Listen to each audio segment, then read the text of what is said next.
জাতীয় সংসদ নির্বাচনকে সামনে রেখে আজ আমরা আছি সিলেট কেন্দ্রীয় শহীদ মিনারে। আমার ডান পাশে সিলেট ১ আসন থেকে বিএনপি মনোনীত প্রার্থী খন্দকার আব্দুল মুকতাদির আছেন, বাম দিকে জামাত সমর্থিত প্রার্থী মাওলানা হাবিবুর রহমান আছেন এবং একজন নাগরিক সমাজের প্রতিনিধি আছেন।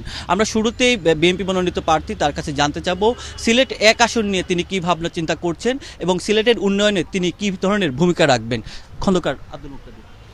সিলেটের উন্নয়ন আসলে আটকে ছিল প্রায় ২ দশক যাবৎ।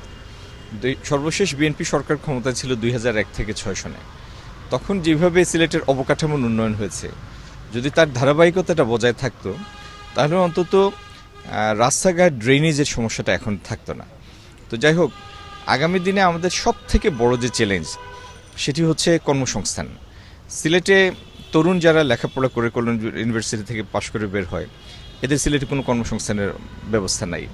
একইভাবে নিম্ন অল্প শিক্ষিত জনগোষ্ঠী যারা আছে তাদের জন্য কাজের কোনো সুযোগ নাই। তো আমাদের প্রথম প্রায়োরিটি হবে সরকারি বিভিন্ন নীতি সহায়তার মাধ্যমে আমরা এখানে শিল্পায়নের ব্যবস্থা করব, শ্রমঘন শিল্প, যাতে কর্মসংস্থানের সুযোগ তৈরি হয় শিক্ষিত অল্প শিক্ষিত তরুণ তরুণী সবার জন্য। আমাদের জলাবদ্ধতা একটা বড় চ্যালেঞ্জ, এটি হচ্ছে আমরা এটি স্থায়ীভাবে সমাধানের ব্যবস্থা করব। দ্বিতীয়ত, আমাদের আধুনিক কৃষি এবং আধুনিক মৎস্য চাষের সাথে আমরা আমাদের তরুণ জনগোষ্ঠীকে সম্পৃক্ত করার ব্যবস্থা করব। আর একটা খুব ইম্পর্টেন্ট হচ্ছে আইসিটি সংশ্লিষ্ট বিভিন্ন পেশায় আমরা সেই লজিস্টিক সাপোর্টগুলি আমরা প্রোভাইড করব সরকারিভাবে, যদি আমরা সরকার পরিচালনার সুযোগ পাই, যাতে সিলেটে আইসিটি ব্যাপক হারে একটা কর্মসংস্থানের সুযোগ তৈরি করতে পারে শিক্ষিত তরুণদের মধ্যে। শুধু সিলেটের জন্য একটা কথা আপনাকে বলি, আমাদের স্টাডি বলছে শুধু সিলেট জেলায় শুকনো মৌসুমে সেচের পানির অভাবে এবং ভৌগোলিক কারণে যেখানে মাস দুয়েক পানি থাকে বিভিন্ন জায়গায়, আপনারা জানেন নিচু এলাকা, এই পানি নিষ্কাশনের ব্যবস্থা করলে শুধু সিলেট জেলা থেকে আমরা বছরে ৮ লাখ টন বাড়তি ফসল উৎপাদনের ব্যবস্থা করতে পারবো। তো আগামী দিনে এই জিনিসগুলি সমাধানের মাধ্যমে আর দুইটা সামাজিক অনাচার আমরা দূর করতে চাই সিলেট থেকে। একটি হচ্ছে অনলাইন গ্যাম্বলিং, তীর খেলা। নিম্ন আয়ের মানুষের জনগোষ্ঠীর একটা বড় অংশ এতে আসক্ত এবং এটার পরিণামে ডোমেস্টিক ভায়োলেন্স পর্যন্ত হয়, ডিভোর্স হয়। আর ড্রাগের যে প্রকোপ বেড়েছে সিলেটে, গত ১৫-২০ বছর কোনো রাজনৈতিক কর্তৃপক্ষ না থাকার কারণে, অভিভাবক না থাকার কারণে এইগুলির ব্যাপ্তি ঘটার সুযোগটা তৈরি হয়েছে সিলেটে। এই অনলাইন গ্যাম্বলিং এবং ড্রাগ, এটিকে আমরা সিলেট থেকে চিরতরে মুক্ত করতে চাই। তো এগুলি হচ্ছে আমাদের আগামী দিনের কর্মপরিকল্পনার অংশ। একইভাবে আমরা ট্যুরিজম সংশ্লিষ্ট যত ইনফ্রাস্ট্রাকচার আছে, অবকাঠামো, এগুলির ব্যাপক উন্নয়নের মাধ্যমে প্রথমে দেশীয়, পরবর্তীতে আঞ্চলিক এবং বাইরের পর্যটকদের আকৃষ্ট করতে চাই।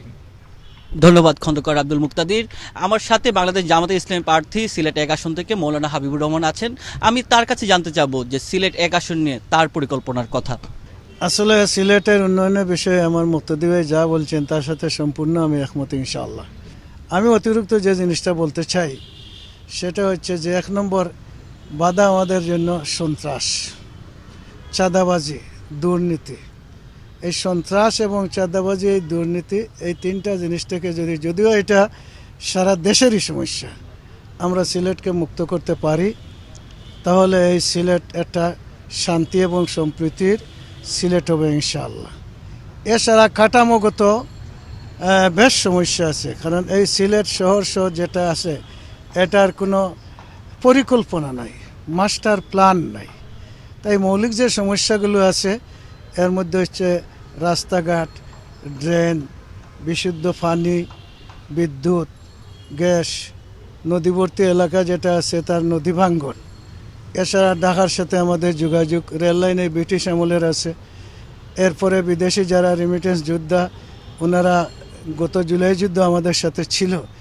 এই সিলেট এয়ারপোর্ট একটা এমন একটা পর্যায়ে যে একটা এয়ারবাস বাংলাদেশের ছাড়া কোনোটা এখানে আসে না, আসতে পারে না। এটার সংস্কারের দরকার। এই 8টা বিষয় বিশেষ করে কাঠামোগত এটা খুবই প্রয়োজন। আমার মুক্তাদি ভাই যা বলছেন তার সাথে একমত। আর অতিরিক্ত এই জিনিসগুলো আমরা বললাম, আল্লাহ যেদিন দেয় আমরা যেতে পারি, তাহলে সবাইকে সাথে নিয়ে এক্সপার্ট নিয়োগ করে মাস্টার প্ল্যান করে সিলেটের এই সমস্যাগুলো সমাধানের চেষ্টা করবো ইনশাআল্লাহ। আর এই যেটা সন্ত্রাস, চাঁদাবাজি, দুর্নীতি, এইটার জন্য রাষ্ট্রীয়ভাবে চিন্তা করতে হবে, শুধু ওই সিলেট একাই পারা যায়। এরপরও সিলেট একটা আধ্যাত্মিক শহর, আমরা সামাজিকভাবে সবাই মিলে সন্ত্রাস থেকে, চাঁদাবাজ থেকে, দুর্নীতি থেকে এই সিলেটকে মুক্ত রাখার জন্য চেষ্টা করবো ইনশাআল্লাহ। জনাব লক্ষ্মীকান্ত সিংহ তিনি সুজনের প্রতিনিধি হিসেবে এখানে আছেন, তার কোনো নিজস্ব কোনো ভাবনা আছে কিনা এই প্রার্থীদের কাছে নাগরিক সমাজের চাওয়া কি? আমাদের জনপ্রতিনিধিরা যখন সামনে আসে তখন কিন্তু বিভিন্ন ধরনের প্রতিশ্রুতি দেন এবং এই প্রতিশ্রুতিতে আমরাও কিন্তু বিশ্বাস করি, কিন্তু আমরা চিরাচরিতভাবে যেটা দেখি যে প্রতিশ্রুতি যেটা দেওয়া হয় অনেকাংশেই সেটা কিন্তু মানে বাস্তবায়ন হয় না। আরেকটা বিষয় হচ্ছে যে কি আমাদের প্রার্থী যারাই আছে আমাদের অতীতে সবাই কিন্তু খুবই ভালো এবং যোগ্য লোক ছিলেন আমি মনে করি, কিন্তু যেটা হয় নির্বাচিত হওয়ার পরে তাদের কিছু বলয় একটা তৈরি হয়। এই বলয়ের কারণে সাধারণ মানুষ কিন্তু তাদের কাছে কিন্তু যাইতে পারে না, তাদের কাজ পর্যন্ত যাইতে পারে না এবং তাদের সুখ দুঃখের কথাগুলো শেয়ার করতে পারে না।